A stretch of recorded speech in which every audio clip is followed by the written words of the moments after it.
통역사님, 스페인어는 어려우신가 봅니다. 너무 많은 걸 기대한 제 잘못이겠죠.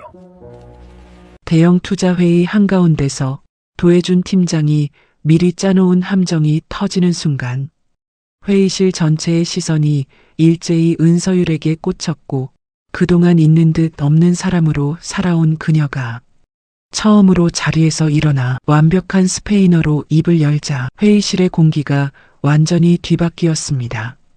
대표님께서는 숫자로 정리된 안전 계획이 아니라 사람의 이름을 기억하는 책임을 묻고 계셨습니다.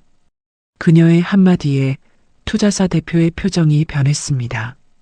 그는 오래된 사진 한 장을 꺼내며 물었어요. 혹시 오래전 어느 구호 현장에서 이름도 남기지 않고 사라진 한국인 통역관을 기억하느냐고요. 이 평범한 파견 통역사에게는 누구에게도 말하지 못한 과거가 있었습니다. 지금부터 그 이야기를 시작합니다. 사연 시작 전 구독, 좋아요 눌러주시고 어디서 듣고 계신지 댓글 남겨주세요. 마음으로 찾아가 감사 인사 전하고 싶습니다. 이 회사에서 서율의 존재감은 어딘가 묘하게 비어있는 자리 같았어요. 아침 9시 복사기 돌아가는 소리와 키보드 두드리는 소리 사이로 서율은 오늘도 조용히 자기 자리에 앉았습니다. 아무도 그녀에게 아침 인사를 건네지 않았어요. 어쩌면 모두가 그녀가 출근한 줄도 몰랐는지 모릅니다. 사무실 안쪽 작은 책상에는 낡은 텀블러 하나가 놓여 있었고 옷차림은 언제나 단정했지만 눈에 띄지 않았어요. 동료들에게 서율은 그냥 있는 듯 없는 사람이었습니다. 파견 통역사라는 직함은 이 회사 안에서 묘한 위치였어요. 회의가 있을 때는 꼭 필요한 사람이었지만 회의가 끝나면 그녀를 찾는 사람은 없었습니다. 서류상으로는 외부 인력이었고 조직도 어디에도 그녀의 이름은 정식으로 등재되지 않았어요. 그래서 누군가 그녀에게 무례하게 행동해도 그것을 문제 삼을 사람도 마땅히 없었습니다. 도해준 팀장은 그런 서율을 유난히 못마땅하게 여겼어요. 겉으로는 큰 문제를 일으키지 않았습니다. 하지만 회의 때마다 서율에게 자비를 시키는 방식으로 은근하게 그녀의 위치를 확인시켰어요. 회의 자료를 복사해달라고 하거나 음료를 준비해달라고 하거나 회의실 의자 배치를 다시 해달라고 하는 식이었습니다. 통역사로서 회의에 참석한 사람에게 이런 일을 시키는 것은 누가 봐도 자연스럽지 않은 일이었지만 해주는 늘 가벼운 말투로 그것을 부탁이라는 형태로 포장했어요. 은 통역사님, 회의 전에 이것 좀 정리해 주실 수 있을까요? 서율은 매번 별다른 표정 없이 그 일을 해냈습니다. 거절하지도 않았고 불편한 기색을 드러내지도 않았어요. 그 묻어남이 오히려 혜준의 자존심을 자꾸 건드렸습니다. 혜준은 자신이 무언가를 시켰을 때 사람이 보이는 반응에서 권력의 크기를 확인하는 사람이었는데 서율에게는 그 반응이 늘 평평했어요. 옆자리의 백이겸은 그런 장면을 볼 때마다 마음이 불편했습니다. 이겸은 입사한 지 얼마 되지 않은 사원이었어요. 마음은 따뜻했지만 누군가에게 직접 의견을 말하는 일은 아직 익숙하지 않았습니다. 혜준이 서율에게 자비를 시킬 때마다 이겸은 자기도 모르게 시선을 피했어요. 그것이 부당하다는 것을 느끼면서도 그 자리에서 무언가를 말할 용기는 나지 않았습니다. 대신 이겸은 가끔 서율의 책상 위에 작은 메모를 남기곤 했어요. 회의 일정이 바뀌었을 때 누구보다 먼저 알려주는 시기였습니다. 큰 도움은 아니었지만 그것이 이겸이 할 수 있는 최선이었어요. 서율의 하루는 늘 비슷한 패턴으로 흘러갔습니다.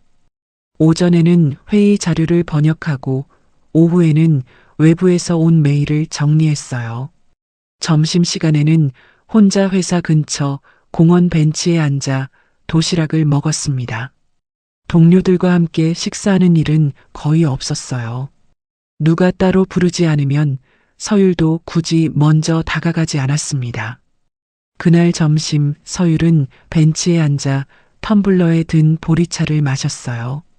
봄볕이 따뜻했고 공원에는 사람들이 드문드문 지나다녔습니다. 서율은 휴대폰을 꺼내 화면을 한참 들여다봤어요. 화면에는 아무것도 떠 있지 않았습니다. 그냥 잠금 화면이었어요.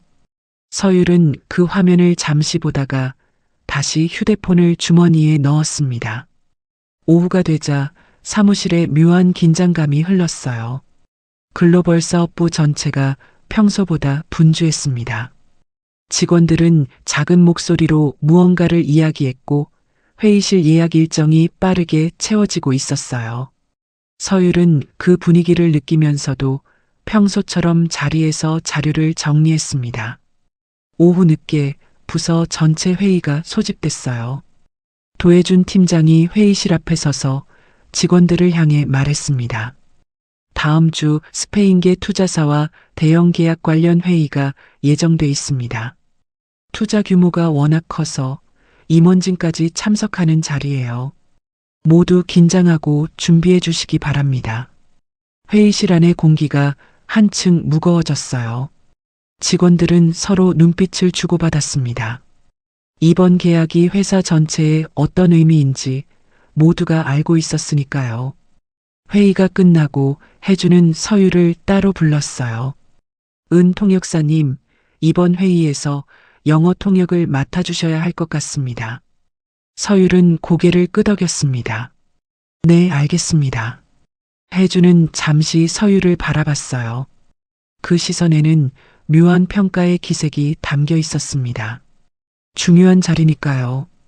평소처럼 조용히 시키는 대로만 하시면 됩니다. 서율은 다시 한번 고개를 끄덕였어요. 그리고 자리로 돌아가 다음 주 회의 자료를 펼쳤습니다.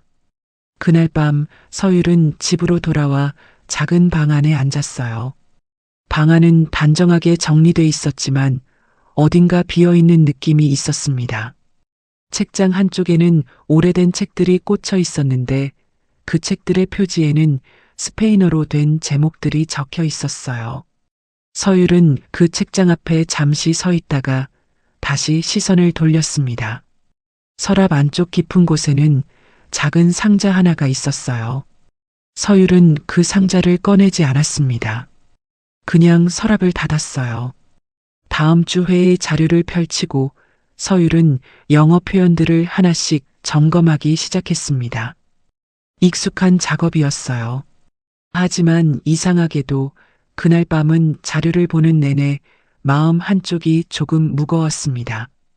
다음 주 회의에서 무언가 평소와는 다른 일이 일어날 것 같다는 느낌이 자꾸 들었어요. 회의 준비가 본격적으로 시작되면서 사무실 분위기는 매일 조금씩 더 팽팽해졌어요. 도혜주는 이번 계약을 자신의 가장 큰 성과로 만들고 싶어 했습니다. 명문대 출신의 엘리트로 빠른 승진을 이어온 그에게 이번 투자 계약은 더 높은 자리로 올라가기 위한 중요한 발판이었어요. 그래서 그는 회의 준비의 모든 디테일에 신경을 곤두세웠습니다. 회의 자료가 거듭 수정됐고 발표 순서가 몇 번이나 바뀌었어요. 직원들은 늦은 시간까지 자료를 다듬었고 서율도 통역에 필요한 전문 용어들을 정리하느라 퇴근 시간이 늦어졌습니다. 회의를 이틀 앞둔 날 서율은 회의 참석자 명단을 다시 확인하다가 한 가지를 발견했어요. 투자사 대표인 알레한드로 로아스의 이름 옆에 작은 메모가 붙어 있었습니다. 스페인어 가능이라는 짧은 문구였어요. 서율은 그 메모를 보고 잠시 멈췄습니다. 회의는 영어로 진행된다고 공지돼 있었지만 대표가 스페인어를 사용할 수 있다는 점은 통역사 입장에서는 미리 알아둬야 할 정보였어요. 서율은 그 메모를 해준에게 전달해야 할지 잠시 고민했습니다. 하지만 곧 이미 알고 있을 거라고 생각하며 넘겼어요. 회의 공지가 영어로 명확히 돼 있었으니까요. 회의 전날 사무실에는 마지막 점검을 위한 회의가 한 번 더 열렸습니다. 도혜주는 회의실 앞에 서서 다음날 진행 순서를 다시 설명했어요. 발표 자료, 질의응답 순서, 그리고 각 임원이 맡을 발언 부분까지 꼼꼼하게 짚었습니다. 그리고 마지막으로 서유를 향해 말했어요. 은 통역사님, 이번 회의는 회사의 미래가 걸린 자리입니다.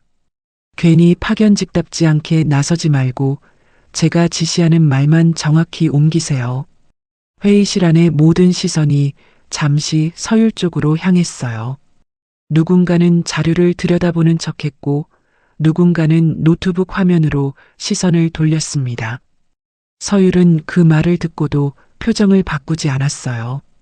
가볍게 고개를 숙이며 짧게 답했습니다. 네, 알겠습니다. 회의가 끝나고 직원들이 하나둘 회의실을 빠져나갔어요. 백이겸은 자리에서 일어나면서 서율젠을 슬쩍 봤습니다. 서율은 아무렇지 않은 듬한 표정으로 자료를 정리하고 있었어요. 하지만 이겸은 그 표정 안에 무언가가 조금 가라앉아 있다는 것을 느꼈습니다. 이겸은 서율에게 다가가 작은 목소리로 말했어요. 통역사님, 내일 회의 자료 혹시 더 필요한 거 있으세요? 서율은 고개를 들어 이겸을 봤어요. 그리고 작게 웃으며 답했습니다. 괜찮아요. 다 준비됐어요. 이겸은 더 말을 잇지 못했어요. 무언가 더 말하고 싶었지만 적절한 말이 떠오르지 않았습니다. 그냥 고개를 끄덕이고 자리로 돌아갔어요. 그날 퇴근길 서율은 평소보다 천천히 걸었습니다. 내일 회의에 대해 서율은 별다른 걱정을 하지 않았어요. 영어 통역은 익숙한 일이었고 자료도 충분히 준비돼 있었습니다. 다만 회의실에 들어서기 전 혜준이 했던 그 말이 계속 머릿속에 남아 있었어요. 괜히 파견직답지 않게 나서지 말고. 서율은 그 말을 곱씹으면서 작게 한숨을 쉬었습니다. 익숙한 말이었어요. 이런 종류의 말을 서율은 이 회사에 들어온 이후로 여러 번 들었습니다.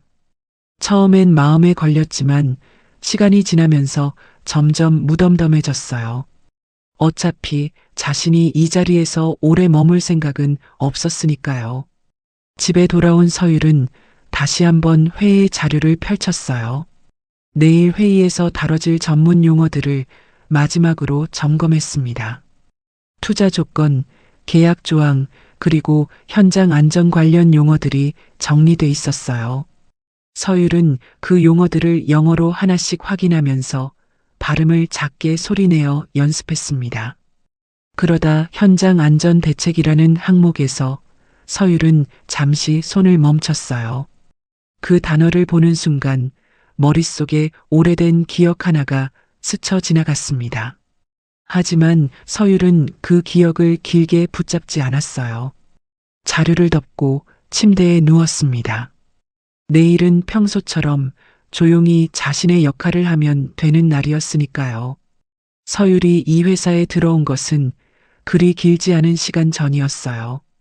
이전의 서율은 지금과는 전혀 다른 일을 했습니다. 중남미 지역의 구호 현장에서 스페인어 통역과 협상을 담당했어요.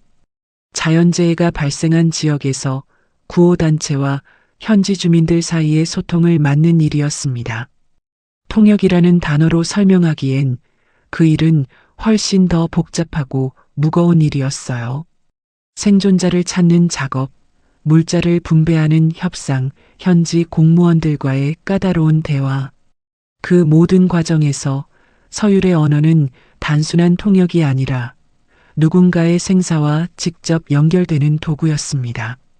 그 일을 그만둔 이유에 대해 서율은 누구에게도 자세히 이야기하지 않았어요.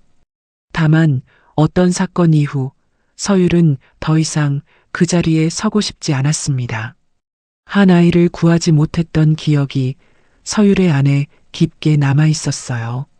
구할 수 있었을지도 모른다는 생각, 그리고 끝내 구하지 못했다는 결과. 그 두 가지가 계속 서율을 붙잡았습니다. 서율은 그 이후로 평범하게 살기로 결심했어요. 사람들의 시선을 받지 않는 일, 누군가의 생사가 걸리지 않는 일을 찾았습니다. 그렇게 선택한 것이 기업의 파견 통역사라는 자리였어요. 서율은 자신에게 종종 이렇게 말했습니다. 눈에 띄지 않으면 된다. 아무도 나를 찾지 않으면 된다. 그러면 다시는 누군가를 잃는 순간을 마주하지 않아도 된다. 이 회사에서 서율은 그 말을 충실히 지키며 살았어요. 회의에서는 정확하게 통역만 했고 그 외의 시간에는 최대한 조용히 지냈습니다. 누군가가 자신을 무시해도 그것에 크게 반응하지 않았어요. 반응한다는 것은 자신을 드러낸다는 의미였고 서율은 더 이상 드러나는 자리에 서고 싶지 않았으니까요. 혜준의 무시는 서율에게 큰 상처가 되지 않았어요. 적어도 서율은 그렇게 생각했습니다. 오히려 서율은 그런 대우가 자신이 원하는 방식의 삶에 맞다고 여겼어요. 누군가 자신을 중요하게 여기지 않는다는 것은 동시에 누군가 자신에게 큰 책임을 지우지 않는다는 의미였으니까요. 서율은 그 균형 속에서 나름의 평온을 찾고 있었습니다. 하지만 가끔 밤이 되면 서율은 서랍 속 작은 상자를 떠올렸어요. 그 상자 안에는 오래된 사진 몇 장과 낡은 수첩이 들어 있었습니다. 서율은 그 상자를 자주 열지 않았어요. 열면 그날의 기억이 다시 선명해질 것 같았으니까요. 회의 당일 아침, 서율은 평소보다 조금 일찍 일어났어요. 단정한 옷을 입고 자료를 챙기고 텀블러에 보리차를 담았습니다. 출근길, 서율은 회사 건물 앞에서 잠시 멈춰 하늘을 봤어요. 맑은 날씨였습니다. 서율은 작게 숨을 들이쉬고 건물 안으로 들어갔어요. 오늘은 평소와 다른 큰 회의가 있는 날이었지만 서율의 표정은 평소와 다르지 않았습니다. 그냥 또 하나의 업무일 뿐이었어요. 사무실에 도착하자 분위기는 이미 한껏 긴장돼 있었습니다. 직원들은 마지막으로 자료를 점검하고 있었고 도해주는 회의실을 오가며 세팅을 확인하고 있었어요. 백이겸은 서율을 보고 작게 인사를 건넸습니다. 오늘 잘 부탁드려요, 통역사님. 서율은 고개를 끄덕였어요. 네, 잘해볼게요. 회의 시작 시간이 다가오면서 직원들이 하나둘 회의실로 들어가기 시작했습니다. 서율도 자료를 들고 회의실로 향했어요. 문을 열고 들어서는 순간 서율은 잠시 숨을 가다듬었습니다. 큰 회의실 안에는 이미 임원진과 투자사 측 사람들이 자리에 앉아 있었어요. 회의가 본격적으로 시작되기 전 서율은 자신이 알지 못하는 한 가지 일이 이미 벌어졌다는 것을 모르고 있었어요. 며칠 전 도해주는 투자사 대표인 알레한드로 로하스에게 별도의 메일을 보냈습니다. 공식적으로는 이번 회의가 영어로 진행된다고 공지돼 있었지만 혜주는 그 메일에서 다른 요청을 했어요. 현장 안전 문제만큼은 대표님의 모국어인 스페인어로 직접 말씀해 주시면 좋겠습니다. 그래야 그 진심이 더 정확하게 전달될 것 같습니다. 겉으로는 정중하고 합리적인 요청처럼 보였어요. 하지만 그 안에 담긴 의도는 단순하지 않았습니다. 혜주는 회의 중간에 갑자기 스페인어가 등장하면 서율이 당황할 거라고 예상했어요. 그리고 그 순간 자신이 나서서 파견 통역사에게 너무 많은 걸 기대했다는 식으로 정리하면서 서율의 위치를 한 번 더 확실히 보여줄 수 있다고 생각했습니다. 이 메일을 우연히 본 사람이 있었어요. 백이겸이었습니다. 며칠 전 이겸은 회의 관련 자료를 정리하다가 혜준의 컴퓨터 화면에 떠 있는 메일을 보게 됐어요. 화면을 오래 본 것은 아니었지만 스페인어와 직접 말씀이라는 단어가 눈에 들어왔습니다. 이겸은 손바닥에 땀이 차는 것을 느꼈어요. 잘못 본 거겠지, 아닐 거야 라고 생각했습니다. 하지만 그 순간 혜준의 입가에 걸린 작은 웃음이 이겸의 머릿속에 계속 남았어요. 그냥 웃음이 아니었습니다. 이겸은 그것을 누구에게도 말하지 못했어요. 자신이 본 것이 정확히 무엇을 의미하는지 확신이 서지 않았습니다. 게다가 그것을 문제 삼는다는 것은 팀장의 업무를 의심한다는 뜻이었어요. 입사한 지 얼마 되지 않은 이겸에게 그것은 너무 큰 부담이었습니다. 대신 이겸은 휴대폰을 꺼내 메모장을 열었어요. 날짜와 함께 자신이 본 것을 짧게 적어뒀습니다. 팀장님 메일 스페인어 관련 대표님께. 그것이 이겸이 할 수 있는 최선이었어요. 무언가 잘못됐다는 느낌은 있었지만 그것을 어떻게 다뤄야 할지는 알 수 없었습니다. 회의 당일 이겸은 회의실에 앉아 있으면서도 마음 한쪽이 계속 불편했어요. 서율은 평소와 다름없는 표정으로 자료를 펼치고 있었습니다. 이겸은 그 모습을 보면서 자신이 본 메일에 대해 말해야 하는 건 아닌지 계속 고민했어요. 하지만 회의가 곧 시작될 시간이었고 지금 와서 무언가를 말한다 해도 상황이 바뀔 것 같지 않았습니다. 이겸은 결국 아무 말도 하지 못한 채 회의 시작을 기다렸어요. 휴대폰 메모장에 적어둔 그 짧은 문장만이 이겸이 가진 유일한 단서였습니다. 회의실 앞쪽 큰 테이블에 사람들이 자리를 잡았어요. 회사 측에서는 대표를 비롯한 임원진 여러 명과 도해준 팀장, 그리고 서율과 이겸이 자리했습니다. 투자사 측에서는 알레한드로 로아스를 중심으로 몇 명의 관계자들이 앉아 있었어요. 알레한드로는 흰머리가 섞인 단정한 모습이었고 표정에는 어떤 무게감이 느껴졌습니다. 회의가 시작되기 전 알레한드로는 서율젠을 한번 봤어요. 그 시선은 짧았지만 무언가를 살피는 듬한 시선이었습니다.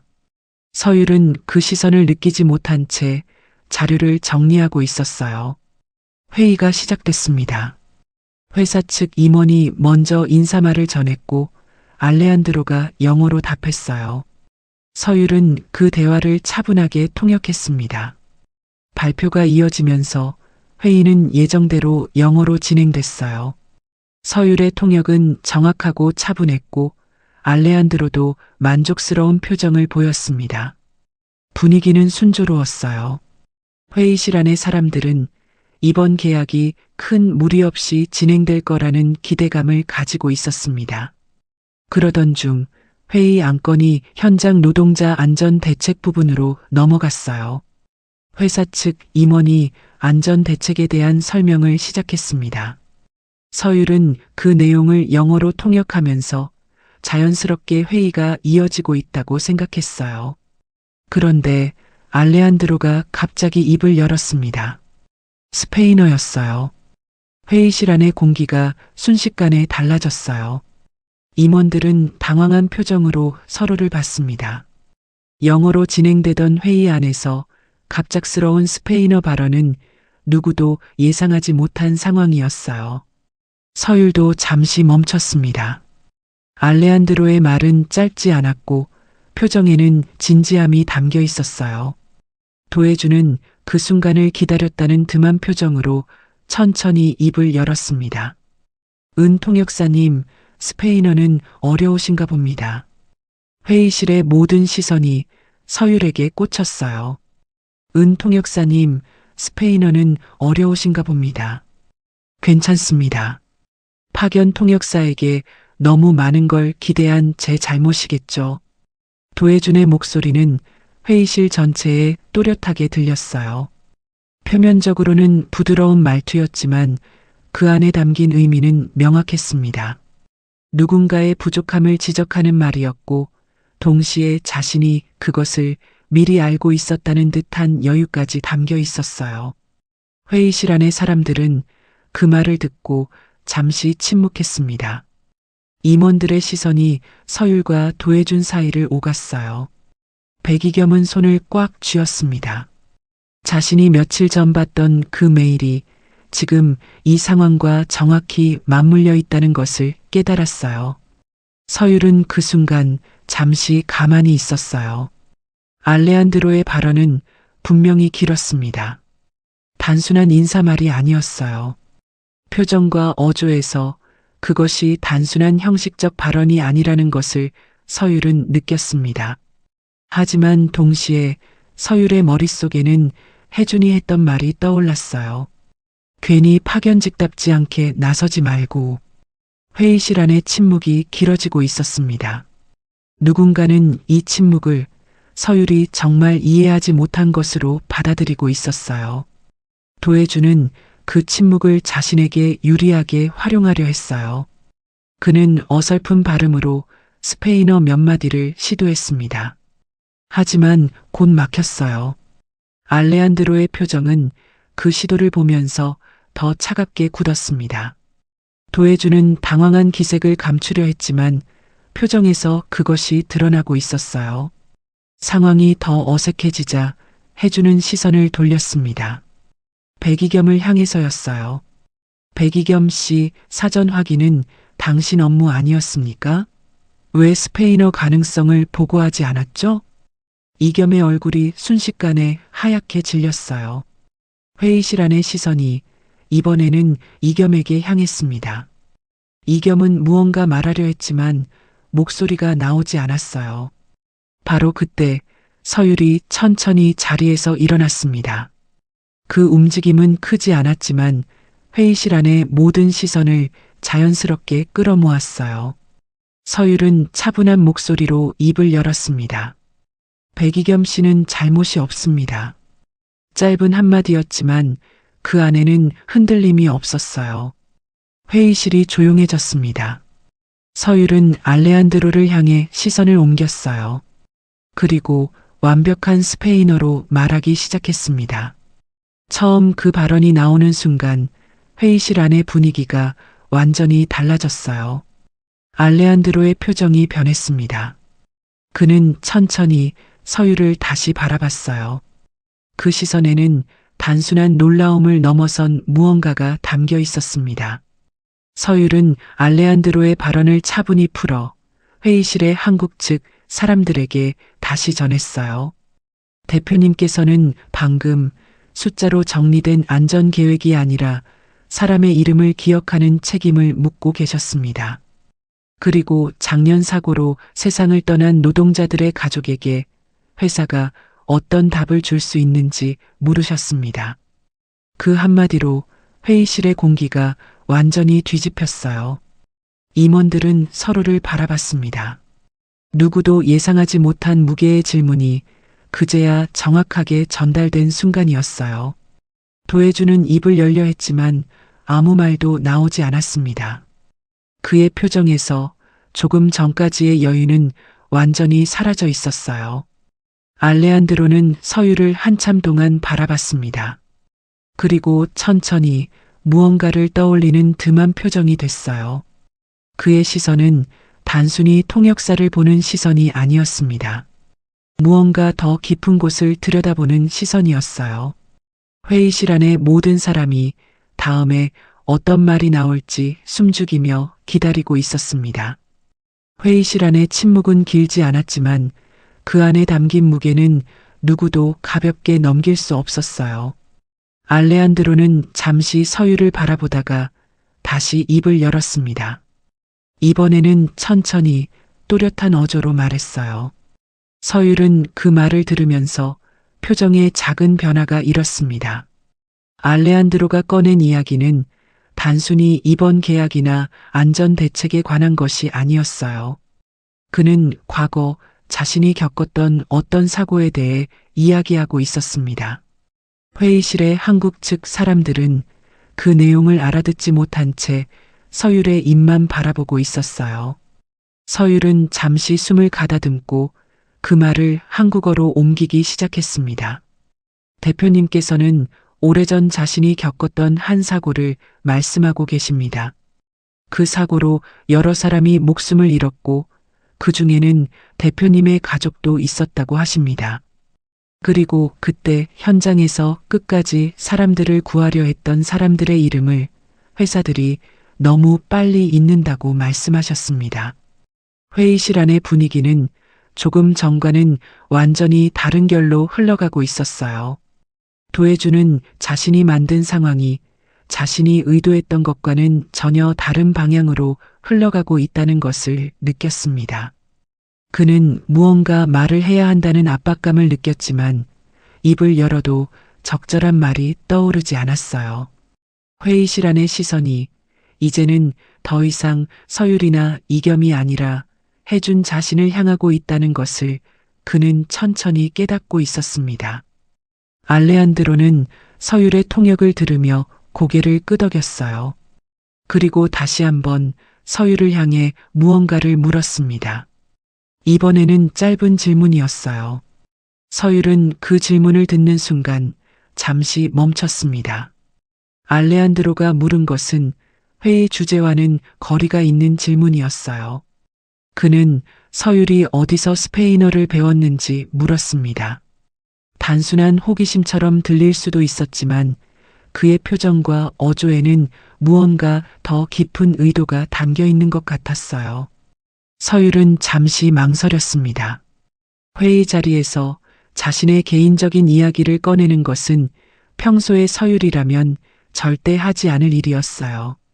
하지만 지금 회의실 안의 분위기는 이미 평소와는 다른 방향으로 흘러가고 있었고 이 질문을 그냥 넘기는 것이 오히려 더 어색한 상황을 만들 것 같았습니다. 서율은 짧게 답했어요. 예전에 해외에서 일했던 적이 있습니다. 그 대답은 짧았지만 알레한드로의 표정에 작은 변화를 일으켰습니다. 그는 서율을 더 가까이서 바라보려는 듬한 자세로 몸을 살짝 앞으로 기울였어요. 그리고 다시 한번 좀 더 구체적인 질문을 던졌습니다. 회의실 안의 다른 사람들은 이 대화가 어디로 향하고 있는지 알 수 없었어요. 서율은 그 질문을 통역하지 않은 채 잠시 자신의 표정만으로 회의실의 시간을 붙잡고 있었습니다. 도해주는 이 상황을 어떻게든 다시 자신의 통제 안으로 가져오려 했어요. 그는 끼어들 타이밍을 찾고 있었습니다. 회의가 본래의 주제로 돌아가야 한다고, 시간이 많지 않다고 말하려 했어요. 하지만 그가 입을 열려는 순간 회사 측 대표가 손을 살짝 들어 그를 제지했습니다. 대표는 지금 이 대화가 단순한 잡담이 아니라는 것을 직감하고 있었어요. 회의실 안의 모든 사람이 다시 서율에게 집중했습니다. 서율은 잠시 눈을 감았다가 다시 떴어요. 그리고 알레한드로의 질문에 답하기 위해 천천히 입을 열기 시작했습니다. 대표님께서 말씀하신 그 사고가 어디서 일어난 일인지 여쭤봐도 될까요? 서율의 목소리는 낮았지만 분명했어요. 회의실의 다른 사람들은 그 말의 의미를 정확히 이해하지 못했지만 서율과 알레한드로 사이에 흐르는 긴장감만큼은 모두가 느끼고 있었습니다. 알레한드로는 잠시 서율을 바라보다가 지명 하나를 말했어요. 그 지명을 듣는 순간 서율의 표정이 눈에 띄게 달라졌습니다. 그것은 서율이 오래전 떠나왔던 그 장소였어요. 회의실 안의 공기가 다시 한번 무겁게 가라앉았습니다. 서율은 그 지명을 듣는 순간 잠시 숨이 멈추는 듯한 느낌을 받았어요. 오랫동안 입에 올리지 않았던 이름이었습니다. 서율의 기억 속에서 그 장소는 단순한 지명이 아니라 수많은 얼굴과 목소리, 그리고 끝내 구하지 못했던 사람들의 흔적이 남아있는 곳이었어요. 서율은 그 이름을 듣는 순간 회의실이라는 공간이 잠시 흐려지는 것 같았습니다. 알레한드로는 서율의 표정 변화를 놓치지 않았어요. 그는 천천히 조심스럽게 말을 이어갔습니다. 자신이 그 지역에서 겪었던 일, 그리고 그 사고 당시 자신의 어린 조카딸을 잃을 뻔했던 순간에 대한 이야기였어요. 알레한드로의 이야기는 회의실의 다른 사람들에게는 낯선 내용이었습니다. 하지만 서율에게는 그 이야기 속 장면 하나하나가 너무도 선명하게 떠올랐어요. 산사태로 마을이 무너졌던 그날 구호 인력들은 좁은 길을 따라 사람들을 안전한 곳으로 이동시키고 있었습니다. 통신이 끊긴 상황에서 현지 주민들과의 소통은 오직 통역을 통해서만 가능했어요. 그리고 그 혼란 속에서 한 어린아이를 안전지대로 데려다 준 사람이 있었습니다. 알레한드로는 그 이야기를 하면서 품속에서 무언가를 꺼냈어요. 오래된 사진 한 장이었습니다. 사진 속에는 어린 소녀와 젊은 시절의 알레한드로가 함께 있었어요. 혹시 오래전 그 구호 캠프에 있던 한국인 통역관을 기억하십니까? 알레한드로의 질문은 회의실 전체에 들릴 만큼 또렷했어요. 서율은 그 사진을 바라봤습니다. 사진 속 소녀의 얼굴은 시간이 많이 지났지만 서율의 기억 속에 남아있는 그 아이의 얼굴과 분명히 닮아 있었어요. 서율은 그 자리에서 잠시 아무 말도 하지 못했습니다. 오랫동안 서율은 그날의 기억을 마음 한쪽에 묻어두고 살았어요. 그날 자신이 구하지 못한 사람들에 대한 기억이 너무 무거워서 자신이 구했던 사람들에 대한 기억조차 함께 닫아버렸던 것이었습니다. 알레한드로는 서율의 표정을 보면서 천천히 말을 이었어요. 이름도 남기지 않고 사라진 한국인 통역관. 그 사람이 당신입니까? 회의실 안의 모든 사람이 숨을 죽이고 그 순간을 지켜보고 있었어요. 도해준도 백이겸도 그리고 임원들도 이 상황이 어떤 의미인지 정확히 알지는 못했지만 무언가 매우 중요한 순간이라는 것만큼은 느끼고 있었습니다. 서율은 사진 속 소녀의 얼굴을 한참 바라봤어요. 그리고 아주 작은 목소리로 답했습니다. 그 아이가 살아있었군요. 그 한마디에는 오랜 시간 쌓여있던 무언가가 한꺼번에 담겨 있었어요. 서율은 그 순간 처음으로 회의실에서 무너질 듯한 표정을 보였습니다. 평소에 단정하고 표정 없는 모습과는 완전히 다른 깊은 감정이 드러난 얼굴이었어요. 하지만 그것은 슬픔만이 아니었습니다. 그 안에는 오랫동안 자신이 완전히 실패한 사람이라고 생각했던 마음 한쪽이 조금씩 풀려가는 듬한 느낌도 함께 있었어요. 알레한드로는 자리에서 일어나 서율에게 다가갔습니다. 그리고 천천히 사진을 서율의 손에 건넸어요. 이 아이는 지금 대학에서 공부하고 있습니다. 당신 덕분에요. 회의실 안은 한동안 누구도 입을 열지 못했어요. 이 모든 상황을 지켜보던 회사 측 대표는 천천히 자리에서 일어났습니다. 그는 도해준을 바라봤다가 다시 서율을 바라봤어요. 그 시선 안에는 많은 것들이 빠르게 정리되고 있는 듬한 표정이 담겨 있었습니다. 대표는 회의를 잠시 멈추겠다고 말했어요. 그리고 알레한드로에게 잠시 자리를 옮겨 따로 이야기를 나누고 싶다고 제안했습니다. 알레한드로는 고개를 끄덕였고 회의실을 나서기 전 다시 한번 서율을 바라봤어요. 오늘 이 대화는 이 회의의 가장 중요한 부분이었습니다. 회의실에 남은 사람들은 그제야 서로의 표정을 살피기 시작했어요. 도해주는 자신이 만든 상황이 어떤 결과로 이어질지 이제야 천천히 깨닫고 있는 것 같았습니다. 그의 얼굴에는 조금 전까지의 자신감이 완전히 사라져 있었어요. 백이겸은 서율 잭을 바라봤습니다. 서율은 사진을 손에 쥔 채 잠시 고개를 숙이고 있었어요. 이겸은 자신이 며칠 전 메모해둔 그 짧은 문장을 떠올렸습니다. 그리고 이제는 그것을 더 이상 혼자만 알고 있을 수 없다는 것을 분명하게 느꼈어요. 회의가 끝난 뒤 회사 안의 분위기는 평소와는 완전히 달라졌어요. 알레한드로는 회의실을 나선 뒤 대표와 따로 자리를 가졌습니다. 그 자리에서 나온 이야기는 곧 회사 전체에 영향을 미칠 만한 내용이었어요. 알레한드로는 이번 투자 계약을 진행하기에 앞서 회사 측에 정식으로 항해 서한을 보내겠다고 밝혔습니다. 그 항해 서한에는 두 가지 내용이 담겨 있었어요. 첫째, 왜 유능한 통역사가 그동안 부당한 대우를 받았는가 하는 것이었고, 둘째, 왜 회사는 스페인어 진행을 사전에 요청해 놓고도 그것을 준비하지 않은 척했는가 하는 것이었습니다. 이 소식은 회사 안에 빠르게 퍼졌어요. 직원들 사이에서는 회의실에서 정확히 무슨 일이 있었는지에 대한 이야기가 조심스럽게 오갔습니다. 누군가는 통역사가 갑자기 스페인어를 잘했다는 것에 놀라워했고, 누군가는 도해준 팀장이 회의 중 곤란한 상황에 처했다는 것에 대해 작은 목소리로 이야기를 나눴어요.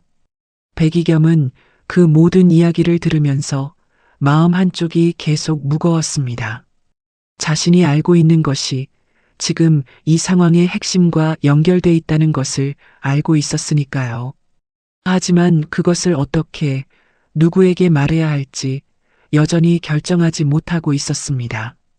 그날 오후 이겸은 자신의 자리에 앉아 휴대폰 메모장을 한참 동안 들여다봤어요. 팀장님 메일 스페인어 관련 대표님께. 짧은 문장이었지만 이겸은 그 문장을 적었던 날의 기억을 떠올렸습니다. 그날 자신이 본 것이 무엇을 의미하는지 정확히 알지 못한 채 그냥 기록만 해뒀던 그 순간이었어요. 지금 그 기록이 어떤 무게를 가지게 됐는지 이겸은 분명하게 느끼고 있었습니다. 이겸은 자리에서 일어났어요. 그리고 대표실로 향하는 복도를 걸어갔습니다. 발걸음이 평소보다 느렸지만 멈추지는 않았어요. 대표실 문 앞에서 이겸은 잠시 숨을 가다듬었습니다. 문을 두드리기 전 이겸은 자신이 무엇을 말할지 다시 한번 정리했어요. 두려움이 없는 것은 아니었습니다. 자신이 이 일을 말함으로써 회사 안에서 어떤 위치에 서게 될지 이겸은 알 수 없었어요. 하지만 동시에 지금 이 순간을 그냥 넘긴다면 앞으로도 계속 같은 자리에 머물게 될 것이라는 것도 알고 있었습니다. 이겸은 문을 두드렸어요. 그리고 안에서 들어오라는 대답이 들렸을 때 천천히 문을 열고 들어갔습니다. 대표실 안에는 대표가 혼자 앉아 있었어요.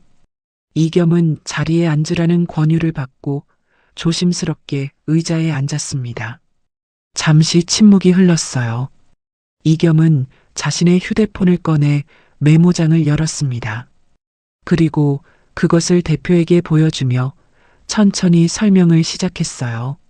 며칠 전 우연히 봤던 메일에 대한 이야기였습니다.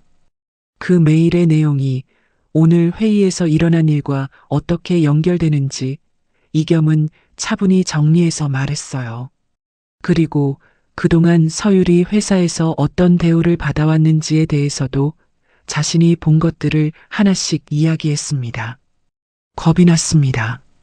그래서 바로 말하지 못했습니다. 하지만 이제는 압니다. 침묵도 누군가에게는 상처가 될 수 있다는 걸요.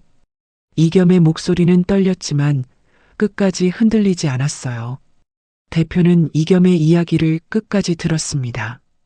그리고 잠시 아무 말도 하지 않은 채 책상 위에 놓인 서류들을 바라봤어요. 대표는 천천히 입을 열었습니다. 이 내용 정리해서 문서로 남겨주실 수 있겠습니까?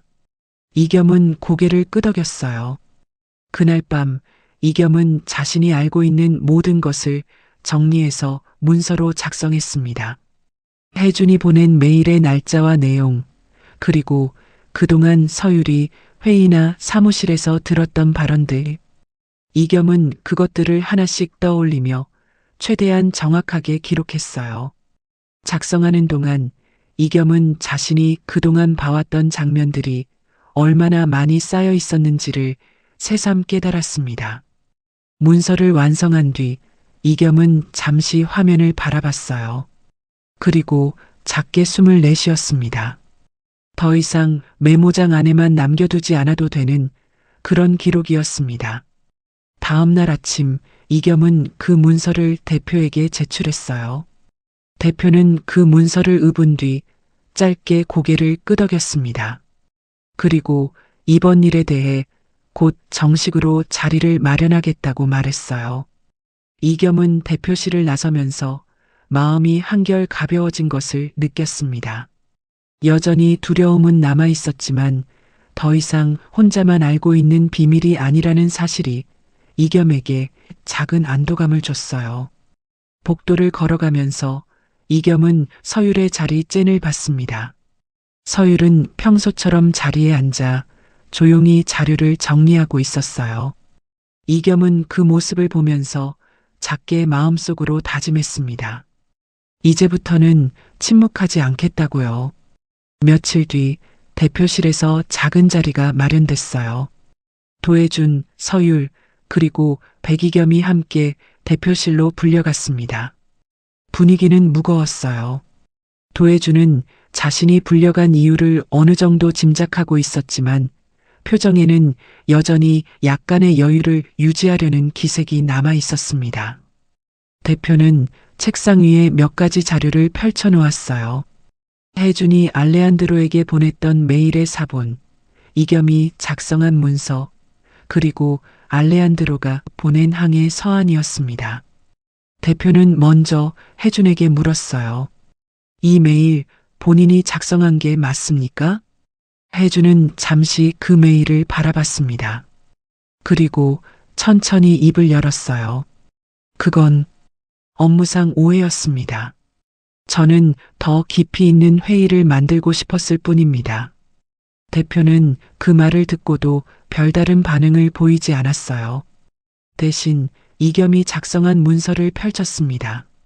그 문서에는 그동안 혜준이 서율에게 했던 발언들이 날짜와 함께 정리돼 있었어요. 대표는 그 문서를 천천히 읽어 내려갔습니다. 회의 중 자비를 시켰던 일, 공개적으로 서율을 깎아내렸던 말들, 그리고 며칠 전 회의실에서 있었던 일까지 하나씩 짚어가면서 대표의 표정은 점점 더 굳어졌어요. 혜주는 그 모든 내용이 읽혀지는 동안 점점 말을 잃어갔습니다. 처음에는 변명을 시도했지만 자료가 하나씩 제시될수록 그 변명은 점점 더 설득력을 잃어갔어요. 결국 혜주는 자신의 본심을 드러냈습니다. 파견직이 정규직 팀장의 실수를 지적하는 게 말이 됩니까? 제가 우습게 보였던 겁니다. 그 말이 끝나는 순간 대표실 안의 공기가 완전히 얼어붙었어요. 대표의 표정이 그 어느 때보다 굳어졌습니다. 그것은 그동안 혜준이 가지고 있던 생각이 단순한 실수나 오해가 아니라 일관된 태도였다는 것을 분명하게 보여주는 한마디였어요. 서율은 그 모든 이야기를 듣는 동안 차분한 표정을 유지했어요. 그리고 대표가 자신에게 무언가 할 말이 있는지 물었을 때 서율은 천천히 입을 열었습니다. 저는 팀장님을 이기려고 한 적 없습니다. 다만 누군가의 죽음을 누군가를 망신주기 위한 도구로 쓰는 건 받아들일 수 없었습니다. 그 말은 회의실에서 있었던 일을 떠올리게 했어요. 알레한드로가 꺼냈던 이야기, 그리고 그 이야기가 가진 무게. 서율은 그 무게를 가볍게 다루려 했던 혜준의 태도를 가장 견디기 어려웠던 부분으로 짚었습니다. 대표실 안에는 잠시 침묵이 흘렀어요. 혜준은 더 이상 할 말을 찾지 못했습니다. 그의 표정에서는 조금 전까지 남아있던 모든 여유가 완전히 사라져 있었어요. 대표는 천천히 자리에서 일어났습니다. 그리고 이번 일에 대한 처리는 인사 절차에 따라 진행될 것이라고 짧게 말했어요. 혜준은 자리에서 일어나 대표실을 나갔습니다. 그의 발걸음은 들어올 때와는 완전히 달랐어요. 대표는 서율을 향해 다시 입을 열었습니다. 회사를 대표해서 그동안의 일에 대해 사과드립니다. 서율은 그 말을 듣고 잠시 고개를 숙였어요. 그리고 작게 답했습니다. 감사합니다. 대표실을 나서면서 서율과 이겸은 나란히 복도를 걸었어요. 이겸은 서율에게 무언가 말하고 싶었지만 적절한 말을 찾지 못했습니다. 대신 서율이 먼저 작게 말했어요. 고마워요, 이겸 씨. 이겸은 그 짧은 말에 마음 한쪽이 뜨거워지는 것을 느꼈습니다. 며칠이 지났어요. 혜주는 회사 안에서 더 이상 예전과 같은 자리에 있지 않았습니다. 정확히 어떤 처분을 받았는지는 직원들 사이에서 자세히 알려지지 않았지만 그가 더 이상 글로벌 사업부에 나타나지 않는다는 것만큼은 모두가 알고 있었어요. 사무실의 분위기는 조금씩 달라지고 있었습니다. 서율을 대하는 직원들의 태도가 예전과는 분명히 다른 결을 가지게 됐어요. 누군가는 가벼운 인사를 건넸고 누군가는 회의 자료를 준비하면서 서율의 의견을 먼저 물어보기도 했습니다. 그러던 어느 날 서율은 대표로부터 새로운 제안을 받았어요. 국제 리스크 커뮤니케이션 자문역이라는 직책이었습니다. 단순한 통역이 아니라 해외 협상과 현장 안전 관련 커뮤니케이션을 총괄하는 역할이었어요. 대표는 이번 일을 통해 회사가 그동안 얼마나 많은 것을 놓치고 있었는지를 깨달았다고 말했습니다. 그리고 그 부족함을 채울 수 있는 사람이 다른 누구도 아닌 서율이라고 생각한다고 덧붙였어요. 서율은 그 제안을 듣고 처음에는 망설였습니다. 다시 중요한 자리에 선다는 것, 그리고 다시 누군가의 생사와 연결될 수 있는 일을 맡는다는 것. 그것은 서율이 오랫동안 피해왔던 자리였어요. 눈에 띄지 않으면 된다는 다짐이 다시 한번 서율의 머릿속에 떠올랐습니다. 서율은 집으로 돌아와 오랫동안 열지 않았던 서랍 속 작은 상자를 꺼냈어요. 그 안에는 오래된 사진들과 낡은 수첩이 들어 있었습니다. 서율은 그것들을 천천히 꺼내 하나씩 들여다봤어요. 그 사진들 속에는 서율이 잊으려 했던 얼굴들이 있었습니다. 하지만 그 중에는 알레한드로가 보여준 사진 속 소녀처럼 살아남은 사람들의 얼굴도 있었어요. 서율은 그동안 잃은 사람들의 얼굴만을 기억하며 살았습니다. 살아남은 사람들이 있다는 것을 애써 떠올리지 않으려 했어요. 서율은 수첩을 펼쳤습니다. 오래된 글씨들이 그 안에 빼곡하게 적혀 있었어요. 현장에서 사람들과 나눴던 대화, 그리고 그날의 기록들. 서율은 그것을 천천히 읽으면서 자신이 그동안 외면해왔던 것이 단순히 상처만이 아니라는 것을 조금씩 느끼기 시작했습니다. 며칠 뒤 서율은 알레한드로로부터 짧은 메시지를 받았어요. 당신의 침묵도 존중합니다. 그러나 당신의 목소리는 누군가를 살릴 수 있습니다. 서율은 그 문장을 한참 동안 바라봤습니다. 그리고 천천히 고개를 끄덕였어요. 다음 날 아침 서율은 평소보다 조금 일찍 출근했습니다. 사무실에 들어서자 책상 위에 작은 컵 하나가 놓여 있는 것이 보였어요. 따뜻한 보리차가 담긴 컵이었습니다. 서율이 자리에 앉자 백이겸이 멋쩍게 웃으며 다가왔어요. 커피는 안 좋아하시는 것 같아서요. 오늘은 회의 전에 목 좀 따뜻하게 하시라고. 서율은 그 말을 듣고 처음으로 환하게 웃었습니다. 고마워요, 이겸 씨. 창밖으로 따뜻한 아침 햇살이 들어오고 있었어요. 한때 세상에서 숨어 지내려 했던 한 사람이 이제는 다시 사람들 앞에 서려 하고 있었습니다. 더 이상 투명 인간이 아니라 누군가의 말을 세상에 제대로 전하는 사람으로요. 서율은 보리차를 한 모금 마셨습니다. 그리고 새로운 직책에 대한 첫 회의 자료를 천천히 펼쳤어요. 자료 위에는 앞으로 맡게 될 일들에 대한 개요가 적혀 있었습니다. 예전 같았다면 그 무게가 서율을 주춤하게 만들었을 거예요. 하지만 지금 서율은 그 무게를 다른 방식으로 받아들이고 있었습니다. 복도를 지나가던 직원들이 서율의 자리를 향해 가볍게 인사를 건넸어요. 서율은 그 인사들에 하나씩 답했습니다. 예전 같았다면 그냥 가볍게 고개를 끄덕이고 지나갔을 인사들이었지만 오늘은 조금 다르게 느껴졌어요. 더 이상 있는 듯 없는 사람이 아니었습니다. 서율은 자료를 정리하면서 작게 혼잣말을 했어요. 다시 시작해 볼게요. 그 말은 누구에게 하는 말이라기보다는 서율 자신에게 하는 다짐이었습니다. 오랫동안 닫아뒀던 문이 이제 천천히 열리고 있었어요.